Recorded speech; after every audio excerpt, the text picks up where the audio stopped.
പാഠം 1. ഞാൻ. പല പല നാളുകൾ ഞാനൊരു പുഴുവായി പവിഴക്കൂട്ടിലുറങ്ങി. ഇരുളും വെട്ടവുമറിയാതങ്ങനെ ഇരുന്നു നാളുകൾ നീക്കി.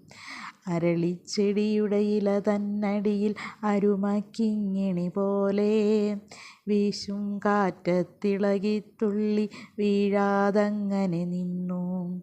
ഒരു നാൾ സൂര്യനുദിച്ചുണരുമ്പോൾ വിടരും ചിറകുകൾ വീശി പുറത്തു വന്നു അഴകു തുടിക്കും പൂമ്പാറ്റത്തളിരായി.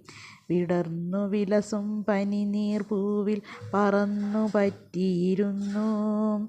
പൂവിൽ തുള്ളും പൂവതുപോലെ പൂന്തേനുണ്ടു കഴിഞ്ഞു. ഇത് എത്രാം ക്ലാസ്സിൽ പഠിച്ചങ്ങനെ പദ്യം എന്ന് പറയാമോ?